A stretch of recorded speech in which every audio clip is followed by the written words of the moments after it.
Hey guys, welcome to Rihanna's Lens, where I interact with you about the components in the STEM field and introduce you to fascinating people who passionately inhabit the scientific and technical frontiers of our society. My name is Rihanna Malhotra and I'm absolutely elated to share this podcast with you. On this episode, I will be touching upon the basics of STEM and I'll be talking about the vastness of the brain, which is included under a branch in the STEM field. Ever since I was younger, I've always had an interest in STEM. Well, maybe because I've always been around people who are involved in this field, or just because of the simple fact that my sister basically began asking me about photosynthesis when I was like 2. Now you're probably wondering, what exactly is STEM? And why is she so riveted about it? Well, STEM stands for science, technology, engineering, and maths. As times are progressing, STEM is becoming one of the most important fields. Current jobs are disappearing due to automation, and new jobs are emerging every single day as a result of technological advances. The continual advances in technology are evolving the way students learn, connect, and interact. Skills developed by students through STEM provide them with the very foundation to succeed at school and beyond. It empowers individuals with the ability to adapt and survive in the changing world. Therefore, I perceive this to be an extremely important field. I want to ensure that us young people, regardless of our background, are encouraged to understand the excitement and importance of STEM in our lives. It is also important to know the career opportunities to which the STEM subjects can lead. Coming under the science area is in fact the brain. Isn't it so fascinating how well sculpted and intricate our brain is? Every day, researchers and neuroscientists are making new discoveries about the brain. They're exploring more about memories and dreams, just to name a few. How about we begin with memories? According to us, some moments feel so important that we believe that there is a perfect recording of them etched in our minds. However, 50% of the details of a memory change in a year, even though most people are convinced that they are 100% right. They may remember the gist of the day, but not correctly.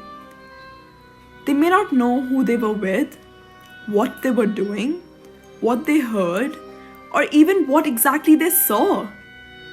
Even our most important memories, the ones that mean the most to us, aren't perfect recordings. They can shift and warp over time. It feels like the main purpose of a memory should be to preserve the past, right? So why are our memories so unreliable? How does remembering work exactly? Yanja Wintersill is a master of memory. She got back into competitions almost 5 years ago, where she had to memorize a deck of cards in minutes and thousands of digits in an hour. She has 3 world records for images, names and faces, and words. So how does she do it? Some people have more memories than others, and you can improve your memory too by living a healthier and more active life. There are certain features that help us remember some better than others, such as emotions, for instance. If you show a person a string of faces, they will remember the most emotive ones best.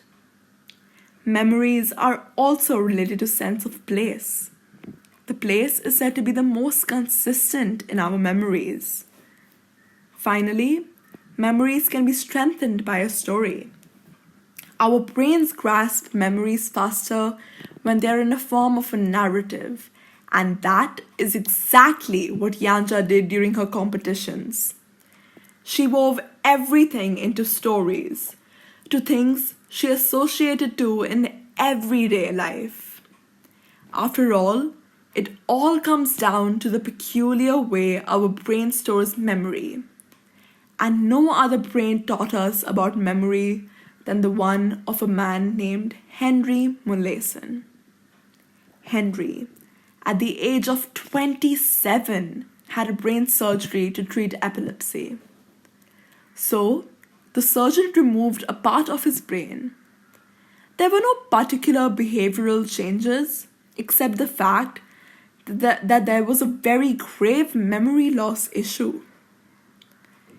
He couldn't remember the way to his own house, or even recognize people like his doctors. But he still could remember some other types of memories, like implicit memories.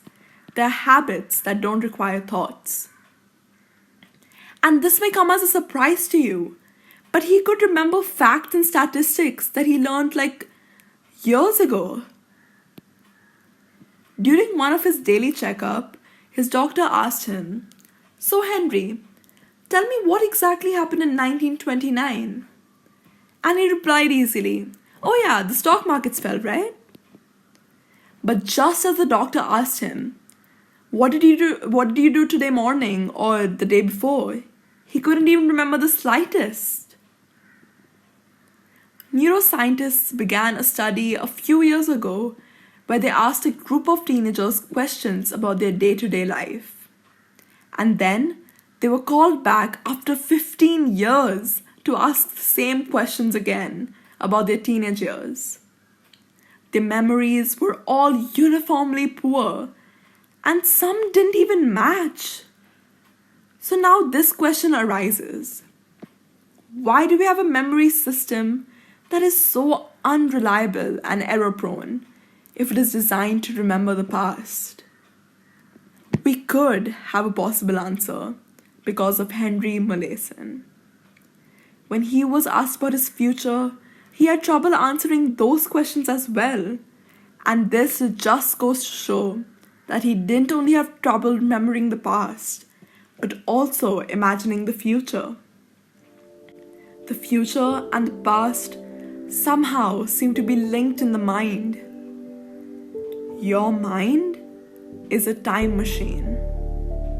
The same machinery that brings all the pieces together to relive the past can bring some of those pieces together with other pieces to stimulate possible futures.